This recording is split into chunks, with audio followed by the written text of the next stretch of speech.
Lalgate police મથકમાં ખંડણી સહિત છેડતીની 2 અલગ અલગ ફરિયાદો દાખલ કરીને પોલીસ દ્વારા 2 આરોપીની ધરપકડ કરવામાં આવી છે. પાલિકાના સેન્ટ્રલ ઝોનમાં ફરજ બજાવતી મહિલા કર્મીએ કથિત પત્રકાર અને આરટીઆઈ એક્ટિવિસ્ટ સામે છેડતી તેમજ ખંડણીની ફરિયાદ આપતા આરોપી શેખ શાકીર મોહમ્મદ મિયા શેખની ધરપકડ કરી હતી, જ્યારે અન્ય એક કેસમાં દુકાનદાર પાસેથી ₹50,000ની ખંડણી વસૂલવાના ગુનામાં મુસ્તાક બેગની ધરપકડ કરી હતી. જે બંને આરોપીઓને સાથે રાખીને પોલીસે સેન્ટ્રલ ઝોન કચેરીમાં અધિકારીઓ સમક્ષ લઈ જઈને માફી મંગાવી હતી. એટલું જ નહીં પરંતુ ઘટનાનું રિકન્સ્ટ્રક્શન કરી કાયદાનો પાઠ ભણાવ્યો હતો. સુરતમાં નાના મોટા બાંધકામ કરતા લોકો પાસેથી બાંધકામ તોડાવી દેવાની ધમકી આપીને રૂપિયા પડાવવામાં આવી રહ્યા હોવાની વ્યાપક ફરિયાદ ઉઠી હતી. હાલ જ પૂર્વ વિધાનસભાના ધારાસભ્ય અરવિંદ રાણાએ આ મામલે ગુજરાતના મુખ્યમંત્રી ભૂપેન્દ્ર પટેલને પત્ર લખી રજૂઆત કરી હતી. જે રજૂઆતના પગલે સુરત પોલીસ કમિશનર દ્વારા આવા તત્વો વિરુદ્ધ લાલાક કરીને કાર્યવાહીના આદેશ શહેર પોલીસને આપ્યા છે. છેલ્લા 2 દિવસમાં ટોટલ 13 ફરિયાદ નોંધાઈ છે અને જે લોકો પોતે આરટીઆઈ એક્ટિવિસ્ટ અથવા તો પત્રકાર હોવાનો દાવો કરતા હતા અને જે લોકો એસએમસીમાંથી અન્ય રીતે આરટીઆઈ જે કાયદો છે એનો દુરુપયોગ કરીને માહિતી મેળવી અને જે લોકોની અંગત જીવનની પોતાના અંગત મિલકતની માહિતી મેળવી અને એ લોકોને દબાવતા ધમકાવતા હતા અને એ લોકોને પૈસા પડાવતા હતા, એવા 13 ફરિયાદો દાખલ કરવામાં આવી છે. એમાં ગઈકાલે 11 ફરિયાદો દાખલ કરવામાં આવી છે. એમાં સૌથી વધુ જે ફરિયાદો છે એ મુસ્તાક હુસેન બેગ, હબીબ સૈયદ અને એક શાકીર શેખ, 3 વિરુદ્ધમાં 3 ફરિયાદો દાખલ કરવામાં આવી છે. અને બીજા જે અન્ય ઇસમો છે કે જેનું નામ છે રમેશ કિશનલાલ જહાંગીર, અફતાબ શેખ, જાવેદ ચાંદાભાઈ શેખ તથા તલહા ચાંદીવાલા અને ઇબ્રાહિમ રસૂલ ખાન પઠાણ, મકસૂદ નજીરભાઈ નાતાલવાલા અને યુસુફ ખાન રસૂલ ખાન પઠાણ કે જેઓ નવસર્જન ટ્રસ્ટનો લેટર પેડનો ઉપયોગ કરીને માહિતી માંગી અને પછી લોકોને રંજાડતા હતા અને એમને અપમાનિત દિશામાં મૂકતા હતા. તો આ લોકોને ખૂબ હેરાન પરેશાન કરતા હતા. એ લોકો જ્યારે અમારી પાસે આવે ત્યારે એ લોકો બિચારા રોવા જેવા થઈ ગયેલા હતા.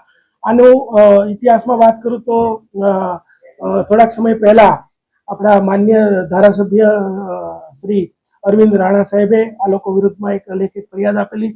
ત્યારબાદ તેઓ અરવિંદ રાણા સાહેબ વિરુદ્ધમાં પણ ઉટપટાંગ બધી વાતો છાપવા માંડ્યા અને ત્યારબાદ એમણે સંકલનની બેઠકમાં રજૂઆત કરવામાં આવી. ત્યારબાદ આ તપાસ જે છે એ ચાલુ કરવામાં આવી છે અને અત્યાર સુધીમાં ટોટલ 2 દિવસમાં 13 ફરિયાદો દાખલ કરવામાં આવેલ છે.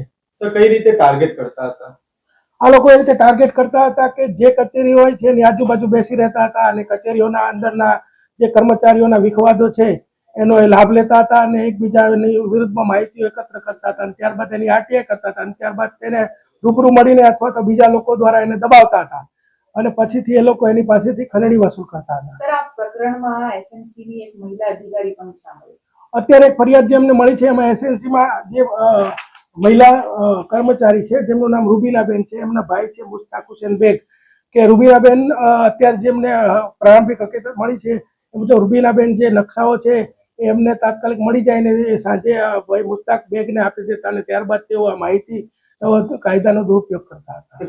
કેટલી ખંડણી વસૂલતા હતા? ખંડણીમાં જે ફરિયાદો નોંધાય છે એમાં અલગ અલગ આંકડાઓ અમને મળે છે. એમાં એકાદમાં 50,000, કોઈમાં 12,000, કોઈમાં 50,000, પછી 50,000. એક જે ફરિયાદ છે એમાં જે નવસર્જન ટ્રસ્ટના યુસુફ રસૂલ ખાન પઠાણ છે એમણે તો 6,50,000 ખંડણી વસૂલ કરી છે. સર, આ જે મેપ છે એ આપી દેવું કેટલું ખતરનાક હોઈ શકે?